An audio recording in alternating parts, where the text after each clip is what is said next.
시원한데 하셔서 선풍기 틀어놓으시고 저쪽에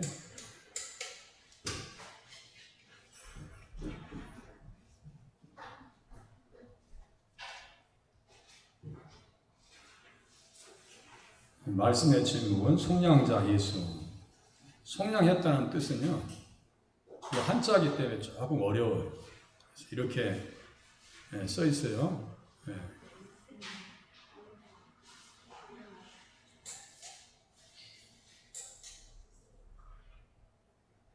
엑사고라조라고 해요. 이것을 아고라에서 나오는데, 아고라는 시장입니다. 사람들의 모임, 회집 이런 건데, 원래 다음에 보면 아고라 토론방이 있었거든요. 그게 아고라 이거예요. 아고라. 시장에서 모여서 사람들 대화하잖아요. 포럼 이런 얘기 들어보셨죠? 시장에 가서 샀다는 얘기예요.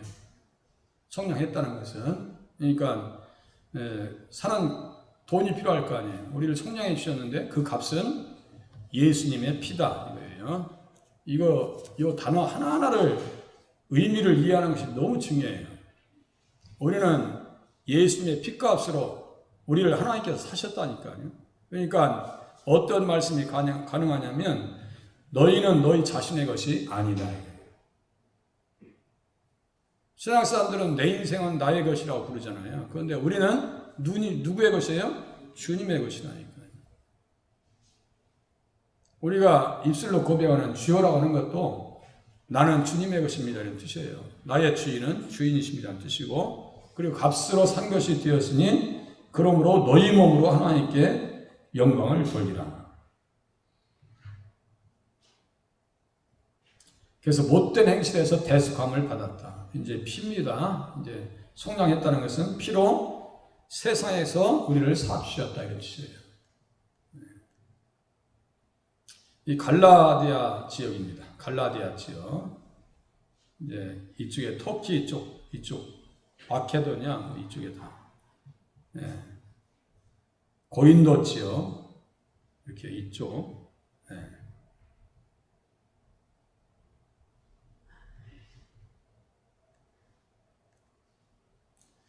고린도 지역에는 켈트족이 살고 있었습니다. 켈티어가 또 있더라고요. 켈티어가 보니까 로마가 지배하는 지역으로 여러 교회가 있었습니다. 갈라디아서 1장 2절에 보니까 한 교회가 아니라 갈라디아 여러 교회들에게 이렇게 썼어요. 그러니까 단수가 아니고 복수라. 갈라디아 지역에 있는 여러 교회들에게 사도 바울이 편지를 썼는데 그 편지에 복음을 기록했습니다. 예수 그리스도의 복음을 기록했어요. 그러니까 거기에는 아주 중요한 정보가 담겨 있어요. 아주 이게 밀도가 높은 아주 중요한 정보가 담겨 있다고 해요. 사도 바울이 본 서신서를 기록한 목적은 율법을 통해서 의롭게 된다는 다른 복음.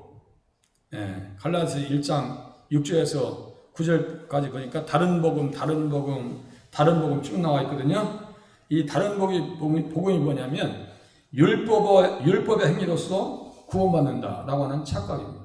그러니까 갈라디아 교회에게 유대인들에 대한 입김이 들어가서 율법으로 구원받는다라고 하는 거짓된 복음을 퍼뜨렸어요. 자, 그래서 바울은 율법을 통해서 구원받는 것이 아니라 믿음을 통해서 구원받는 것이라고 가르쳐 줍니다. 그래서 갈라디아서 3장 11절에 보니까 율법으로 말미암아 의롭게 되지 못할 것이 분명하니 이는 의인은 믿음으로 살리라 하였습니다. 하박국 2장 4절의 말씀을 그대로 옮겨놓습니다. 그러니까 우리가 착각하기 쉬운 게 율법을 지켜야 구원받는 줄 알고 있어요. 우리 기독교인들 중에서도 그렇게 생각하시는 분들이 많아요. 율법은 죄를 깨달으라고 주셨고 또 하나님을 믿는 믿음의 사람들에게 바로 살라고 의를 관리하라고 주신 것이지 율법 가지고 구원받는 게 아니에요. 착하게 살면 구원받는 줄 착각하고 있습니다. 마음 착해도 못 가요. 거듭나면 가는 나라 하나의 나라. 그 뜻이에요. 제가 가끔 전도하다 보면은 나는 착하게 살았기 때문에요. 나는 교회 안 가도 돼요. 그게 율법주의입니다. 율법주의예요. 제가 빌라에 살았는데 1층에 아주머니에게도 예수 믿으시라 했더니 저는 착하게 살아가지고 교회 갈 필요를 못 느껴요. 그게 율법주의라고. 아시겠죠? 또 어느 중소기업 사장님한테 복음을 증거했더니 저는요, 한 번도 죄를 져본 적이 없어요. 그게 웃기는 짜장이라고 그래. 예. 한 번도 죄를 짓지 않았대. 자기가 죄가 뭔지 모르기 때문에 죄를 짓지 않았다고 했죠. 하나님을 알아봐요. 세상에 이렇게 큰 죄인이 있을 수가. 예. 이렇게 내 속에 탐욕도 많고 거짓된 것도 많고 세상에 이렇게 더럽혀진 나를 웬 은혜입니까? 웬 사랑입니까? 두 손 들고 찬양할 거예요. 또 한 걸음 더 나가서 어떤 사람은 구원받았다고 율법이 없어야 되는데 율법 폐기론자들 그것도 잘못된 거예요. 우리가 에베소 예배 10계명을 낭독해요. 율법을 지켜야 돼요, 안 지켜야 돼요? 지켜야 돼요. 자, 우리가 예수 영접했어요. 그럼 하나님께서 의를 선물로 주셨어요. 그러면 의를 선물로 주셨는데 이 의를 무엇으로 관리하는 거예요? 율법으로 관리하는 거예요. 그 중에 가장 대표적인 게 10계명입니다. 다른 신을 섬기지 말라, 우상을 섬기지 말라, 하나님의 이름을 망령되이 일컫지 말라, 거짓말하지 말라, 또 뭐에 도적질하지 말라, 그리고 간음하지 말라, 탐욕을 부리지 말라. 이 말씀의 계명이 없었더라면 사도 바울은 깜짝 속을 뻔했더라고. 자기도 얘기해요. 아니, 죄가 기회를 타서 나를 속이고 내 속에 각양 탐심을 이뤘다 했어요. 탐심. 율법이 없으면 내가 죄가 무엇인지 알지 못했대요. 이게 거듭난 사람도 율법이 필요하고, 거듭나지 못해서 세상 속에 있는 사람들은 율법이 뭐라고 하냐면 너 예수 믿을 거야, 안 믿을 거야? 어떻게 할 거요? 라고 계속해서 우리에게 손가락질 합니다. 이게 율법입니다. 율법의 순기능입니다. 순기능입니다. 그런데 사도 바울이 그랬어요. 율법주의로 가면, 자, 유대인들은 믿기 전에, 유대인들은 맨 밑에 보세요. 유대인들은 믿기 전에 바알과 같이 율법으로 구원받는 줄 착각했습니다.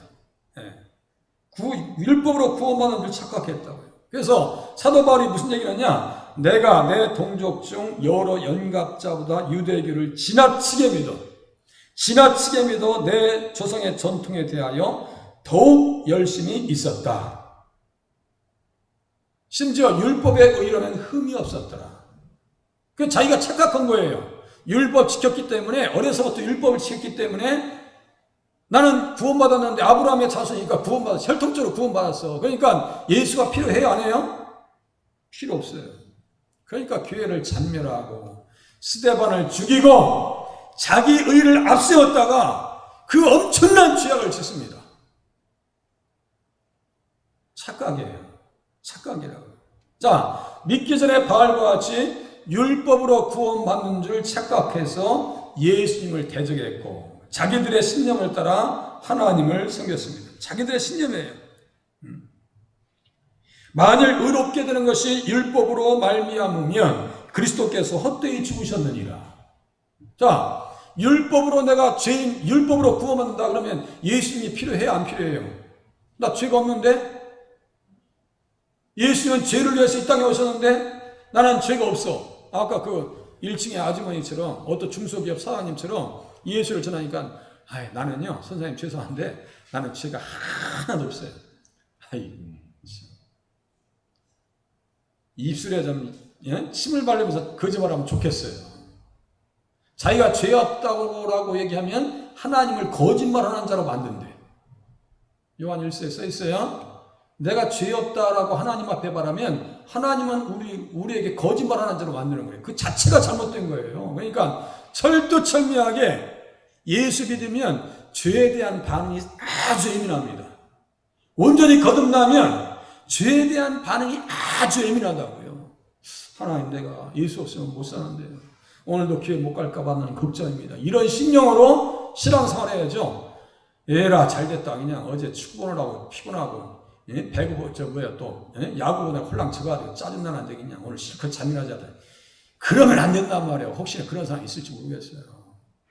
저도 축구 보다가 아침에 확 돌리고 말아. 그 모두 쳐다보고 속 터져가지고 모두 쳐다봐. 거기를 뭘 쳐다보고 있냐고. 끝까지 또 쳐다보면서 또 욕을 하고 있어. 죄를 왜죠? 그냥 살짝 돌리고 거기까지 했으면 됐다고 그냥 넘어가면 되지.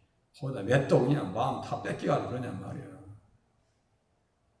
좀 전에 무슨 말씀 드렸어요? 행여나 안식일을 지키라고 했는데 행여나 하나님 앞에 내가 혹시나 마음에 멀어져서 우리 예수님을 잃어버릴까 봐 우리 어린아이들이 엄마의 치맛자락을 붙잡고 엄마 어디가 화장실 앞에서 기다리고 얘들은 보통 귀찮게 하는 게 아니야. 이와 같이 하나님의 말씀을 그렇게 붙들고 늘어져야 하나님께서 나에게 주신 믿음의 의를 관리할 수 있더라. 좀 이해되시죠? 예수 믿기 전에는 사도 바울이 했어요. 율법의 의로는 흠이 없대. 입술에 침도 안 말랐어. 그런데 예수 믿고 나니까 뭐예요? 내가 죄인 중에 괴수더라. 이 차이입니다. 거듭나면 잘난 게 아니야. 항상 하나님 앞에 부족해. 내가 어떻게 해야 하나님의 일을 감당합니까? 라고 고민하면서 가슴을 칠 수밖에 없다니까요. 오늘 그러한 양심이 있는지 한번 생각해 보세요. 바울은 속량자 예수님 안에서 성도들에게 허락하신 복음의 은혜, 유익에 대해서 오늘 본문 1절부터 7절까지 설명합니다. 제가 좀 전에 말씀드렸어요. 아주 고급한 정보가 이 안에 들어있다. 많은 내용이 이 안에 들어있는데 이것을 풀려면 시간이 많이 걸리지만 어쨌든 간에 또 빨리 또 달려가 봐야죠. 자, 속량된 자들을 우리 주님께서 어떻게 만들어 주셨는가 보세요. 이게 누구 이야기 같아요? 탕자 같아요. 탕자죠. 원래 아들인데 지가 가출했어. 홀랑 다 말아먹었네. 창기와 함께 다 탕진해버렸어요. 원래 아들인데 지금 세상에 이렇게 탕자 탕녀들이 많다니까. 여기에 코로나 탕자 탕녀들, 부도난 탕자 탕녀들, 죄 지은 탕자 탕녀들 너무 많아요. 이게 지금 세상에 완전히 붙들려 있는 거예요. 그런데 돌아왔네요. 아들로 인정하십니다. 아버지가 때때 옷을 입히고 송아지를 잡고 반지를 끼워주고 무슨 신발이죠. 그게 물돼지 가죽신인지 난 모르겠어요. 보세요. 물돼지 가죽신은 구약이지. 자, 속량자 예수는 속량된 자들. 다시 이 속량이라고 하는 게 무슨 뜻이라 했죠? 이런 중요한 개념 하나 놓쳐버리면 다 틀어져 버립니다. 속량했다는 것은 뭐라 했어요? 사 주셨어요. 어디에서? 세상에서 사 주셨어요. 이것이 이해 안 되면 창세기 39장에 보면 보디발이 노예가 필요해요. 종이 필요해요. 그래서 시장 갔어요. 그래서 이스마엘 상인들, 미디안 상인들한테 은 20에 팔려온 그 요셉을 가서 이제 시세 차익이 있으니까 은 30에 사지 않았겠어요? 그게 속량입니다. 샀어요. 그런데 세상 주인은 사가지고 종으로 만들지만 하나님은 우리를 사셔서 아들 삼으십니다. 주인 삼으십니다. 그 차이가 있어요. 주인 삼으셨어요. 아니 이걸 잘 생각해 보시라니까요. 내가 또 말하노니 유업을 이을 자가 모든 것의 주인이나 어렸을 동안에는 종과 다름이 없어서 그 아버지가 정한 때까지 후견인과 청지기 아래 있나니. 후견인과 청지기 아래 있나니.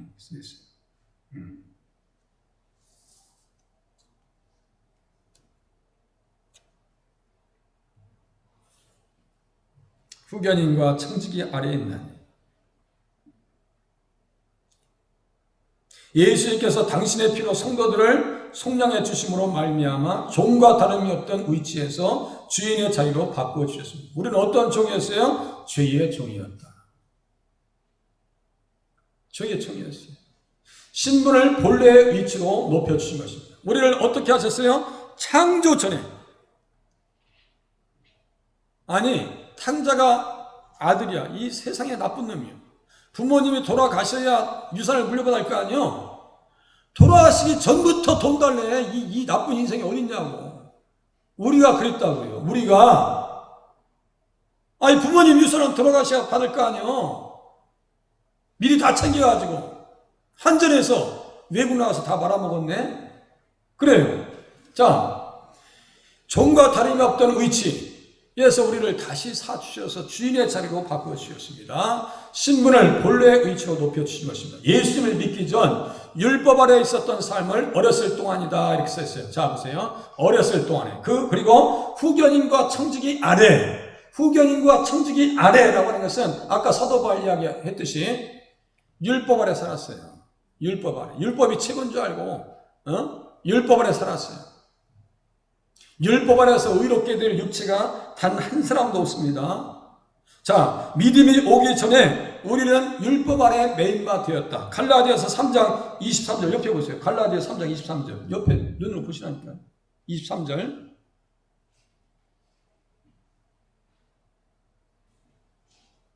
믿음이 오기 전에는 우리는 율법 아래 매인바 되었고, 이게 율법을 뭐라고 그래요? 그 율법 아래 있을 때를 어렸을 동안, 그리고 후견인과 청지기 아래라고 썼어요. 후견인과 청지기는 결국 누구예요? 율법이에요. 율법 아래에 있었나니, 아래에 있었나니.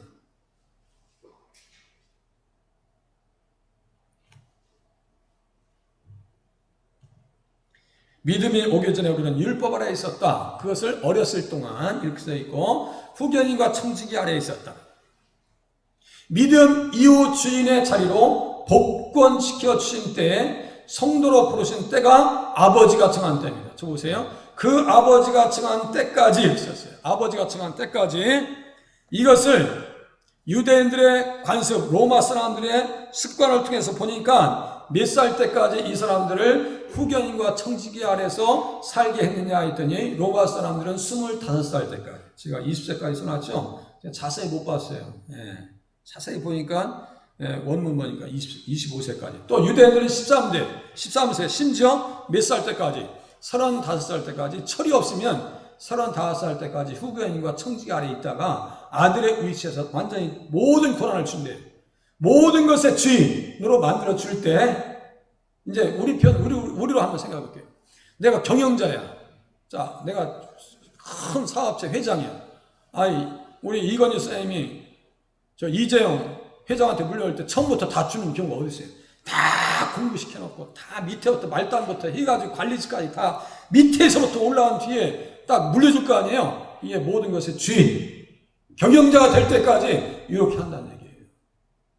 우리는 지금 주님께서 후견인과 청지기 아래에 있다가 모든 것의 주인으로 만들어 주셨다라고 하는 사실을 깨달으시길 바랍니다.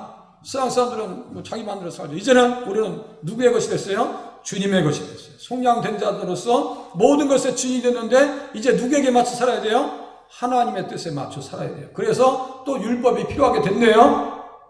하나님의 말씀을 따라 살아야 돼요. 그러니까 쉽게 하면 지금도 살아있다니까요. 제가 사도님 말씀 계속 전하죠.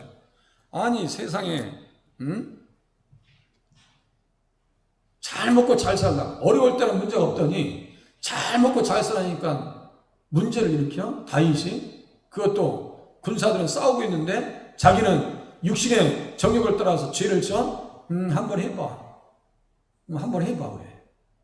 주님이 딱 지켜봤어. 그러고 그렇게 하고 참았어요. 참으셨습니다.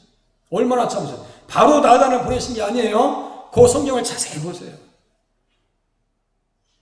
아기 낳고 낳은 상태에서 지금 나단이 온 거예요. 아기가 출산한 상태에서 나단이 온 거여서 나단이 뭐라고 그래요? 주님이 다 용서해 주셨는데 낳은 아기는 죽습니다. 그러죠? 그러니까 주님이 얼만큼 기다리신 거예요? 최소 10개월 거의 1년을 기다리셨어요. 어떻게 하나 봤어요. 다윗이 어떻게 하나 보셨어요. 이 인생 어떻게 하나 봐야지. 아주 입도 안 닦고 전혀 얼굴 색깔도 안 변해. 그 가서 어느 주인의 말이죠. 큰 부잣집 있어가지고 손님이 오셨는데 자기 양을 안 잡고 옆에 가난한 그 암양인가 그 한 걸 잡았어요. 그러니까 다윗이 노발대 말해요. 그놈을 죽여버려야 돼, 그놈. 그러고 4배로 갚아야 돼. 그랬더니 왕이시여 당신입니다. 그때서야 대성 통과합니다. 하나님 앞에 죄를 가릴 수 있어요, 없어요? 없습니다. 없어요. 없다고요. 율법은 예수 밖에 있을 때 정죄합니다. 예수 안에 있을 때는 뭐라고 해요? 우리에게 똑바로 살아라고 해요. 그죠?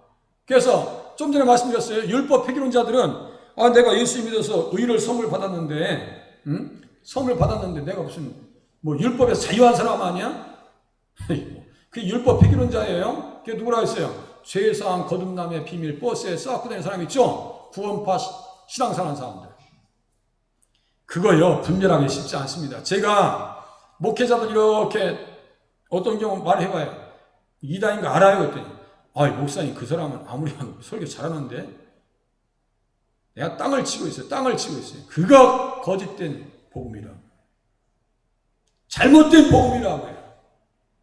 그럴듯하게 예수를 얘기하고 성령님을 얘기합니다. 포장된 거짓된 복음입니다. 무섭다고. 그래서 우리 주님께서 우리를 속량하시기 위해서 하신 일이 있어요. 또 보세요. 우리 주님께서 우리를 주인 삼게 하시려고 하신 일이 있어요. 보세요. 이제 주님의 때에 보세요. 속량될 자들을 위하여, 속량된 자들을 위하여 율법 아래에 오셨습니다. 자, 갈라디아서 4장 3절 성경 그대로 받으시고 이해하셔야 돼요. 이와 같이 우리도 어렸을 때에 이 세상의 초등 학문 아래에 있어서 율법 아래에 있어서 종노릇하였더니 종노릇했어요. 다 질질 맸습니다. 때가 참에 하나님이 그 아들을 보내사 여자에게서 나게 하시고 율법 아래에 나게 하셨다 그랬어요. 이 여자가 누구예요? 처녀가 잉태하여 할 때 그 처녀는 누구예요? 마리아잖아요. 창세기 3장 15절은 누구예요? 여자의 후손이라고 할 때 여자입니다. 아시겠죠? 여자예요. 그러니까 그 여자와 여기 여자와 마리아 여자는 같은데 같은 여자예요. 같은 여자라고. 여자의 후손, 여자에게서 나셨어요. 하나님이 그 아들을 보내서 여자에게서 나게 하시고 율법 아래 나게 하신 것을. 그러니까 이 땅에 예수님께서 성탄하셨다. 누구의 자손으로? 아브라함과 다윗의 자손으로 성탄하셨습니다. 할렐루야. 그러니까 구약부터 신약 계시록까지 다 한 말씀이에요. 한 덩어리야, 한 덩어리. 예수님 안에서 한 덩어리요. 이게 이해가 안 되면요, 중구난방돼요. 성경이 다 중구난방 돼버려요. 아니, 아브라함도 구원받았어요. 아브라함도 율법을 지켜야 돼, 안 지켜야 돼요? 지켜야 됩니다. 창세기 18장 봐보세요. 창세기 18장. 창세기 18장.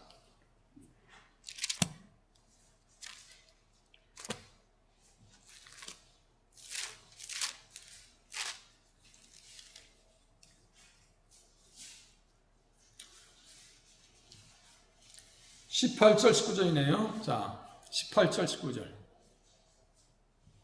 창세기 18장 18절 19절. 이런 부분들을 잘 이해하셔야 돼요. 네, 잘 이해하셔야 돼요. 자, 같이 읽으시겠습니다. 시작. 아브라함은 강대한 나라가 되고 천한 만민은 그로 말미암아 복을 받게 될 것이 아니냐. 내가 그로 그 자식과 건속에게 명하여 여호와의 도를 지켜 의와 공도를 행하게 하려고 그를 택하였나니 이는 다 여호와가 아브라함에게 대하여 말한 일을 이루려 함이니라. 여호와의 도, 의와 공도, 이게 뭐예요? 율법입니다. 그러니까 율법과 복음은 충돌하는 개념이 아니라니까요. 충돌하는 개념이 아니에요. 그렇게 말씀을 지키니까 이삭을 하나님께서 축복하시는데 100배의 축복을 허락하시더라. 흉년 때에 100배의 축복을 허락하시더라. 26장에 또 나와요. 3절 4절. 아니 폈으니까 보세요. 26장. 의와 공도를 지킨 결과 어떤 은혜를 주시나 보세요. 26장. 여기 복을 또 나오죠. 천하 만민이 복을 받으리라. 복이 있죠. 이 복이 뭐예요? 예수 믿는 복이요, 천국 가는 복이요, 주인 되는 복이요, 아들 되는 복이요. 오늘 말씀에 근거해서 보니까 하나님의 자녀들은 축복이요. 이게 복이라고. 다 이게 중구난방 따로따로 있는 말씀이 아니고 한 말씀이더라 이거예요. 한 말씀. 자, 26장 4절 5절 같이 읽겠습니다. 시작. 내 자손을 하늘의 별과 같이 번성하게 하며 이 모든 땅을 내 자손에게 주리니 내 자손으로 말미암아 천하 만민이 복을 받으리라. 이는 아브라함이 내 말을 순종하고 내 명령과 계명과 내 율로와 내 법도를 지켰음이라 하시니라. 아멘. 지켜야 돼, 안 지켜야 돼요? 우리 아브라함의 건속들에게 그렇게 명령하셨다고 써있잖아요. 우리는 아브라함의 건속에 그죠? 믿음으로 말미암아 하나님의 자녀가 됐다. 그리스도의 것이 됐다. 갈라디아서 3장 29절에 또 써있어요. 그러니까 여기서 땅 자손 복 보세요. 땅 자손 복. 땅은 어디 땅을 얘기하는 거예요? 베들레헴을 얘기하는데 좀 크게 하면 가나안 땅이에요. 땅 자손은 누굴 얘기하는 거? 궁극적으로 누굴 얘기해요? 예수님. 복은 무엇을 얘기하는 거예요? 천국이에요. 천국. 천국 복음이라고 이게 다예요. 율례와 법도를 다 지켰잖아요. 그러니까 교회 다니면서 아이고 교회 다니면서 율법 뭐 안 지켜야 되는 줄 착각하는데 십계명 매일 우리 낭송하는 거 그거 하나만 제대로 알아도요 신앙생활 꺾이질 않습니다. 그게 안 돼요. 가슴에 이게 심겨지가 않아요. 그거 심기가 너무너무 힘든 것 같아요. 내가 볼 때는요. 성도들은 믿기 전 어렸을 때, 즉 율법 아래에 있을 때 초등 학문 아래에 있어서 종로로 하였습니다. 믿기 전에 모든 사람들은 바울이 죄의 총으로 세상 초등 학문이라 표현한 율법의 정죄 가운데서 죽음의 두려움 가운데 살았습니다. 다 두려워 있어요. 율법이 뭐라면 정죄거든. 자, 우리 양심에도 율법이 심겨진 게 있어요. 어떻게 심겨지냐면 제가 예를 들어드릴게요. 요새 뭐 공군의 부사관의 성추행 사건 있었죠. 그걸 덮으려고 하다가 본격 군 검찰단에서 수사 들어갑니다. 그러니까 불러왔어요. 왜 그랬어요? 조사하기 전에 자살해버렸어요. 뭐 때문에? 양심에도요 하나님의 법이 심겨져 있습니다. 맞아요, 틀려요? 죄 지은 사람들 보면 막 떳떳하게 이렇게 다니는 거 봤어요? 다 이러고 다녀. 포토라인 그 사진 찍는 데 있죠? 다 이러고 다녀. 그리고 저 도박하는 사람들 카메라 들죠? 막 들이대죠. 그러면 막 가리느라고 막. 그런데 가면 안 돼. 우리 은주 선생님 그런데 갈 사람도 아니지만. 만약에 제가 막 게임방에 가서 김 목사가 막 그냥 우리 성재는 갈 사람도 아니지만 내가 가서 막 잠바 입고 있어봐. 그게 은혜가 돼, 안 돼, 그게? 우리 김춘자 집사님 혹시 봐가지고 목사님 게임방에 있대 그러면 벌써 나는 아주 완전 이미지가 완전히 끝난 거야.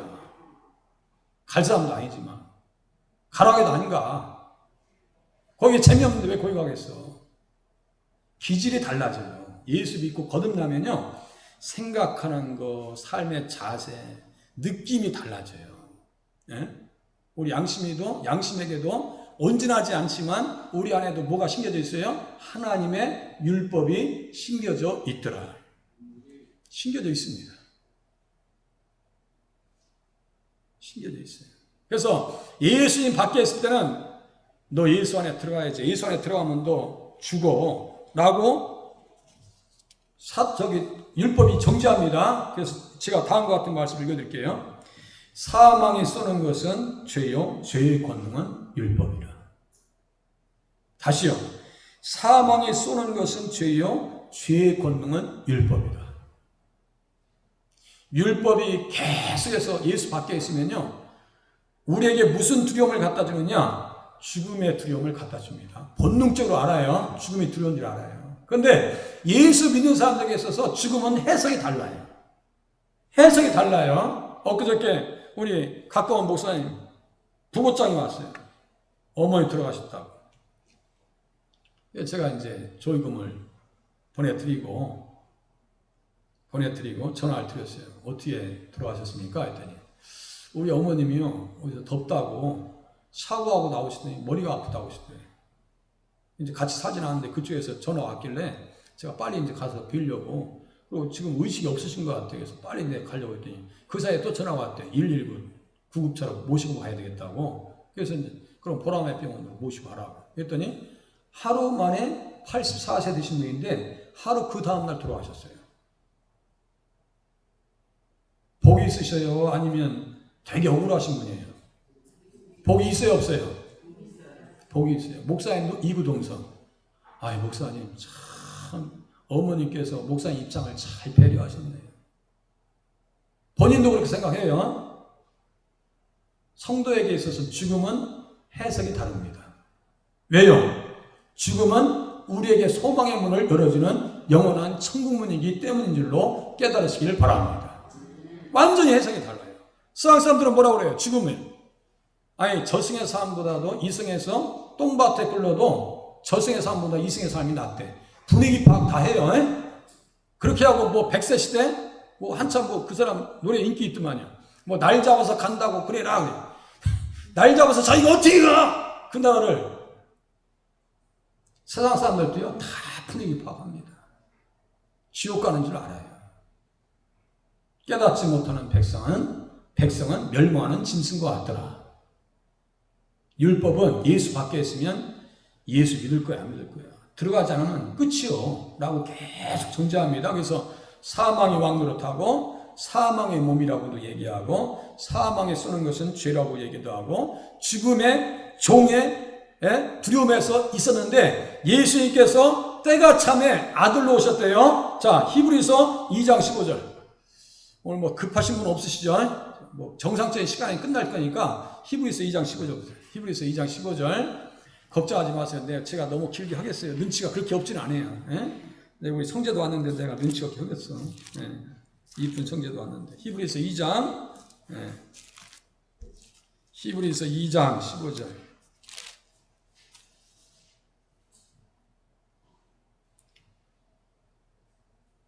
14절 15절. 또 아브라함의 자손 또 나오네요. 2장 14, 15, 16절. 자, 같이 읽겠습니다. 히브리서 2장 14, 15, 16절 같이 읽겠습니다. 시작. 자녀들은 혈과 육에 속하였음에 그것 또한 같은 모양으로 혈과 육을 함께 지니심은 죽음을 통하여 죽음의 세력을 잡은 자 곧 마귀를 멸하시며 또 죽기를 무수함으로 한평생 매여 종노릇하는 모든 자들을 놓아주려 하심이니 이는 확실히 천사들을 붙들어 주려 하심이 아니요 오직 아브라함의 자손을 붙들어 주려 하심이라. 아멘. 한평생 매여서 죽기를 무수함으로 사람들은 어떻게 한다고요? 종노릇한다고요. 그래서 그 사람들을 위해서 모든 자를 놓아주려 하시려고 예수님께서 어떻게 오셨다고요? 혈과 육에 속하였음에 그것 또한 같은 모양으로 혈과 육을 함께 지니셨다라고 하는 말씀은 오늘 때가 참에 하나님이 그 아들을 보내셨다라고 하는 말씀과 맥을 같이 합니다. 맞아요? 틀려요? 네? 맞죠? 아들로 오셨어요. 혈과 육을 입고 그것을 성탄이라고 그래요. 그것을 누가 예언했어요? 미가서 5장 2절에 베들레헴 에브라다야 라고 하면서 예언합니다. 영원의 상부에 있느니라. 이스라엘 다스릴 목자가 내게로 나올 것이. 이 선지자들은요 다 이때를 얘기합니다. 다 그때를 얘기해요. 네. 그때를 얘기합니다. 그래서 사도행전 3장 24절에 보니까 때가 참에 사무엘 때부터 이어바른 모든 선지자도 이때를 가리켜 말하였느니라. 또 베드로전서 1장 11절에도 자기 속에 계신 그리스도의 영이 그 받으실 고난과 후에 받으실 영광을 미리 증언하여 누구를 또한 어떠한 때를 지시하시는지 상무하니라. 자세히 알아봤다. 그때에 맞춰서 하나님이 정하신 때에 선지자들에게 말씀하신 그때에 이렇게 오신 거예요. 어떻게 해요? 아들로. 하나님의 아들로 여자에게서 나게 하시고 율법 아래 오셨다. 누구를 구원하시려고요? 저와 여러분들을 구원하시려고. 그래서 이 땅에 오셔서 우리를 구원하셔서 어떻게 삼으셨다고요? 아까 보디발은 사서 종을 삼았지만 우리는 사셔서 의의 종 삼으시고 그리고 하나님의 아들 삼으시고 주인 삼으셨어요. 좋아요? 싫어요? 좋은 일이에요? 나쁜 일이에요? 너무 감사한 일이에요. 제가 이 한 사진을 띄웠어요. 누구 같아요? 예? 손여한 목사님. 손여한 목사님. 저는 우리 손여한 목사님의 일대기를 들으면요 늘 눈물 나요. 늘 비교가 됩니다. 이 지금 끌어안고 있는 아들이 누구냐면요 안재선입니다. 안재선이 여순 반란 사건 때 동인과 동신, 손동인과 동신을 죽입니다. 여순 반란 사건은 현대사의 아주 불행한 사건입니다. 그 역사를 가지고 현대사를 연관한 사람들이 좌냐 우냐 하면서 진영 논리로 그걸 풀려고 해요. 어리석은 이야기입니다. 어리석은 이야기. 기독교가 어떻게 피해를 받는데요? 23살이고 18살입니다. 우리 성자 아직 23살 안 됐죠? 만약에 공산군이 와서 우리 자녀들 그렇게 죽였더라면 아들로 삼겠어요? 난 용서가 안 돼. 용서가 안 돼. 난 아무리 생각해도 용서할 수 없을 것 같아. 네? 지난주에 여기 딸내미가 알바하다가 여기 손 끝에가 이렇게 잘라져가지고 살점이 잘라져가지고 여기 반주 못하니까 이해를 해. 그거 내도 마음이 아픈데, 예? 마음이 아픈데 생각해봐요. 아들 그것도 너무 잘생겼어. 공부를 잘해가지고 유학 준비까지 다 하고 있었어요. 그런데 여순 반란 사건이 나면서 공산주의들이 내려와가지고 기독 청년 대표 다 죽여버린다고. 그래서 다 누구라고 해가지고 미국에 사시는 분인데 그분을 찾다가 옆에서 동인과 동신을 찾은 거야. 그 자리에 죽여버립니다. 그때 죽인 사람이 또 국방부 군인들한테 잡혔어요. 그때 동희 그 딸입니다. 우리 손영환 목사님 딸 급하게 전부를 써가지고 군인한테 보냅니다. 응? 거기 지금 잡혀있는 사람 중에서 안재선을 풀어줘라. 용서해줘라. 내가 용서했다. 그것도 손동희 권사님에게는 용납이 안 돼요. 그 딸의 마음에 아니 오빠를 죽였는데 그날 소풍 가는 날이었어요. 그래서 오빠가 돈을 줘주면서 동희야 3번을 부르더래. 동희야 3번을 부르더래. 왜 오빠가 나를 3번 불렀는지 알 수가 없다고 하면서 우리 오빠가 너무 좋은 오빠인데 응? 그 과자 사주면서 소풍 잘 갔다 와 동희야. 그거를 아들 삼았어요. 십자가에 달리신 우리 예수님. 로마 군병들이 죽였죠? 근데 누구 때문에 죽었어요? 근본적으로 누구 때문에 죽은 것 같아요? 나 때문에 죽었습니다. 나 때문에. 입장을 바꾸는 생각하면 안재선이가 김동천이더라고. 그러니까 손녀 목사님이 아버지의 마음으로 하나님의 마음으로 안재선을 입양한 거예요. 그러니까 그 딸이 아니 아버지 용서해 주는 것까지는 내가 이해가 되는데 어떻게 아들로 삼아서 그럼 내 친오빠가 되는 거 아니냐고. 그러니까 손영환 목사님께서 말씀하시기를 성경을 자세히 읽어봐라. 원수를 사랑하라고 써있잖아. 여기 써있잖아. 그렇게 하고 유품이 날라왔을 때 이제 장례 치르고 유품이 날라왔을 때 그 아버지와 통곡하면서 오열하는 모습을 손동희 권사님이 어린 마음이 봤대요. 자, 그 얘기 하려고 지금 이 얘기 이제 근본적으로 이 얘기입니다. 속량된 자들로 아들의 명분을 얻게 하셨습니다. 우리들은 하나님의 입장에서 율법의 입장에서 보면은 우리는 구원받을 자격이 있어요, 없어요? 구원받을 자격이 있나요, 없나요? 하나님을 아버지라 부를 수 있는 자격이 우리에게 원래 있었나요, 없었나요? 아니, 죄를 짓지 않아도 우리 손주가 태어나서 아담의 원죄를 태어났음에도 불구하고 그에게는 어떠한 죄가 없어요. 자범죄가 없어요. 그럼에도 불구하고 이 아이는 지옥 갈 수밖에 없는 입장이야. 예수가 없으면.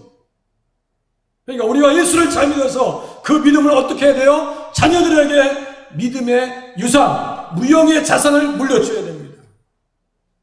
그게 가장 큰 재산이에요. 그게 가장 큰 보험이에요. 그래서 율법 아래 있는 자들을 속량하시고 우리는 구원받을 자격이 없어요. 우리로 아들의 명분을 얻게 하려 하십니다. 이건 뭐예요? 친자 삼으셨다는 거예요. 안재선을 친자 삼고 안경선 그 아들이 목사가 돼요. 그렇게 하고 애안리교회 가서 자기가 중학교 2학년 때 자기 아버지가 손동인과 손동신을 죽인 범죄자라는 것을 2학년 때 깨달았대요. 그렇게 자기 정체성에 혼란이 와가지고 몇 년 동안 헤매고 있었는데 주님 앞에 부름받은 거예요. 그리고 목사가 돼가지고 그 교회 가서 설교하라고 할 때 설교가 나왔겠어요? 안 나왔겠어요? 눈물밖에 안 나오더래요. 눈물밖에. 늘 울어도. 네? 늘 울어도. 우리에게 주신 그 은혜, 자녀 삼아 주신 은혜를 깊이 묵상하고 들어가면요. 주님 앞에서 내가 어떻게 해야 됩니까? 어떻게 잘해야 되겠습니까? 무엇을 할까요? 라고 밖에 할 게 없어요. 다 주셨는데, 다 보장해 주셨는데, 그러면서 천국을 이 땅에서 미리 결제하려고 그래? 천국을 이 땅에서 다 경험하려고 그래?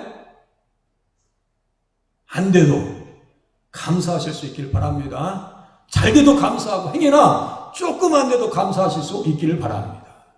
조그만 데도 감사하셔야 돼요. 자, 예수 그리스도의 피로 말미암아 성장된 자들이 아들의 명분, 양자의 권리를 갖게 됩니다. 양자는 친자와 더불어 법적 권리가 있어서 상속권이 보장됩니다.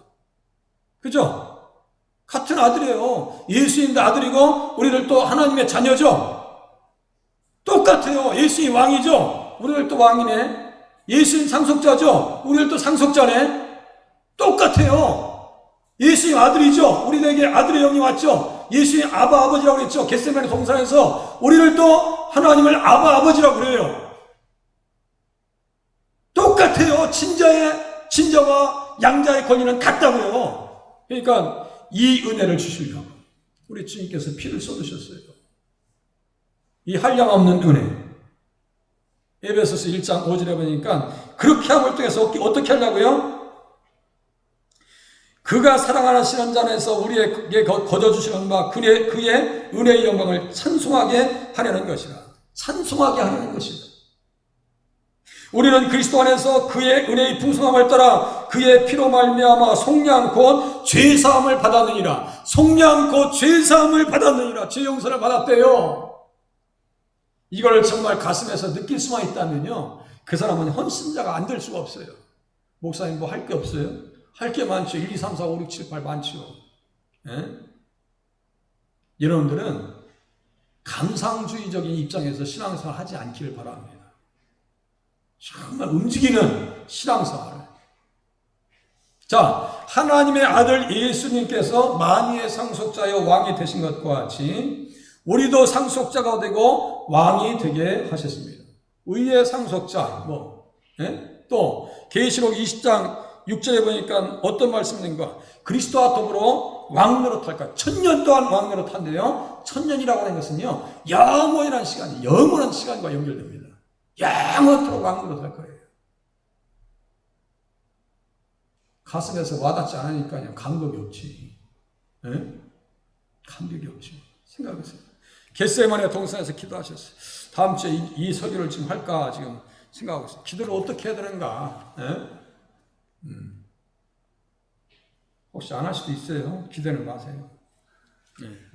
아들 됐으면 법적 권리가 있어요. 그래서 로마서 8장에 보니까 성령의 친히 우리 영과 더불어, 자 보세요. 성령의 친히 우리 영과 더불어 하나님의 자녀인 것을 증언하나니, 자녀이면 또한 상속자 곧 하나님의 상속자요 그리스도와 함께한 상속자니 우리가 그와 함께 영광을 받기 위하여 고난도 함께 받아야 할 것이니라. 또다시 손양한 목사님을 잠깐 얘기하겠습니다. 일제시대에 초등학교 때 출석부를 보니까 한 달, 2달 동안 빠져. 왜 빠진가 했더니 신사참배 안 하려고. 신사참배 안 하려고. 이게 뭐예요? 우상을 섬기지 말라는 말씀이죠? 우상, 그게 마음에 걸리는 거예요. 그러니까 아버지가, 야, 가지 마. 그럼 이제 감옥에 들어갑니다. 그러니까 이제 또 목회자 되니까, 목회자 돼서 또 계속해서 정부를 욕하는, 예? 그 말도 안 되는 욕을 했다고 했을 거 아니에요. 그러니까 일본 놈들이 와서 데리고 갑니다. 감옥에 데리고 와요. 감옥에서 잘 먹었겠어요? 못 먹었겠어요? 자, 들어보세요. 사모님에게 보낸 편지입니다. 지금 읽어드릴게요. 여보시오, 나는 솔로몬의 부귀보다 욥의 고난이 더욱 귀하고 솔로몬의 지혜보다 욥의 인내가 더욱 아름다워 보입니다. 당신은 나를 위해서 조금도 염려치 마시오. 한 덩어리의 주먹밥, 한 잔의 소금물 맛이야말로 신선의 요리요 천사의 떡맛이외다.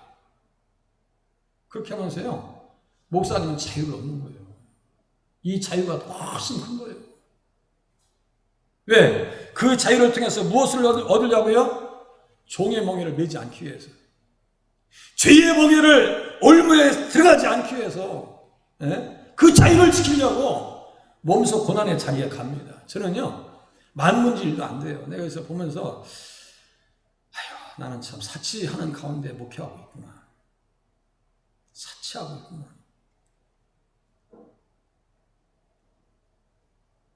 자, 보세요. 그러므로 내가 이후로는 종이 아니에요.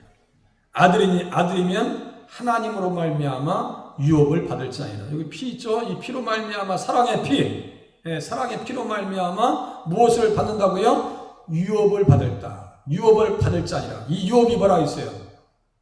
유업. 유업이 뭐라 있어요? 크게 얘기해. 맞았는데도 자신이 없는 거야, 지금. 천국이요. 여기 다 천국이, 제가 수도 없이 얘기했잖아요. 천국이라고. 상속자, 장자권도, 예수 믿으면 장자권이 주어져요. 장자권이 뭐라 했어요? 상속권이라고 했죠? 상속권이에요. 그러니까 야곱은 상속권에 눈독이 들어가요. 이 장자권에 눈이 완전히 삘이 꽂혔어요. 그런데 에서는 아무 생각 없어요. 그러니까 거듭나지 않으면요, 달라. 보는 눈이 달라요. 보는 눈이 달라. 전혀 생각이 없어요. 자, 믿기 전에 성도들은 후견인과 청지기 밑에 있어서 율법의 정죄를 받아 죄의 종이요 죄의 지체되었습니다. 하지만 믿음 이후에는 예수 그리스도의 피로 속량함을 받음으로 의의 종이 되어졌고 의의 무기가 되었습니다. 의의 지체가 됐죠? 의의 지체가 되었어요. 후견인과 청지기 즉 세상의 초등학문 밑에 있을 때에는 아무런 권한이 없던 그들에게 진리 아래에서 자유가 주어집니다. 그래서 형제들아 우리는 여종의 자녀가 아니요 자유 있는 여자의 자녀라. 이것도 풀어야 말씀이 많거든요. 우리 어머니는 예루살렘이니 저 이단에서 장길자가 오면 아이고 참, 거기에 가서 엎드려 있는 인생들도 참 불쌍해. 그 영을 분별 못하는 거예요. 거듭나지 아니하면 영을 분별을 못합니다. 자, 또한 하나님 나라를 유업으로 받을 자가 되게 하셨습니다. 그래서 로마서 4장 13절 보니까요. 무슨 말씀이 있었는가? 로마서 아브라함이나 그 후손에게 세상의 상속자가 되리라. 아브라함이나 그 후손에게 세상의 상속자가 되리라고 하신 것은 언약은 율법으로 말미암은 것이 아니요 오직 믿음의 의로 말미암은 것이다. 자, 아브라함이나 그 후손에게 세상의 상속자. 여기 세상이라고 할 때 그 당시의 세상은 뭐예요? 가나안 땅 얘기는 거예요. 가나안의 상속자 아시겠죠? 그러니까 가나안 땅의 실체는 뭐예요? 천국입니다. 아시겠죠? 그거예요. 나는 그럼 아브라함의 자손인가? 아닌가? 아브라함의 자손이에요? 아니에요? 우리는? 아브라함의 자손이죠. 무엇 때문에? 믿었기 때문에. 믿는 자들은 아브라함의 자손이라고 성경에 써 있어요. 그러니까 이거 앞뒤를 재지 마시니까 그대로 액면 그대로 믿으셔야 돼요. 액면 그대로 받으셔야 돼요. 자, 진리 안에 자유가 됐어요. 그래서 또한 하나님 나라를 유업으로 받을 자가 되게 하셨다. 이것을 어떻게 하셨냐면 맹세로 보증하셨대요. 맹세로 보증하셨대요. 그러니까 우리에게 주신 은혜가 얼마나 크냐고요.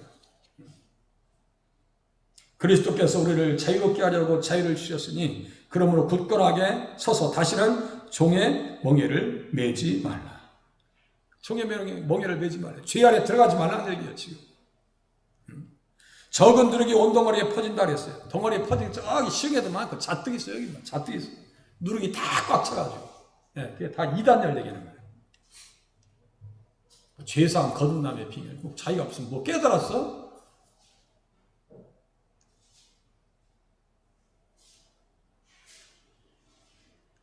예수님 중심으로 성경을 잘 보다 보면요.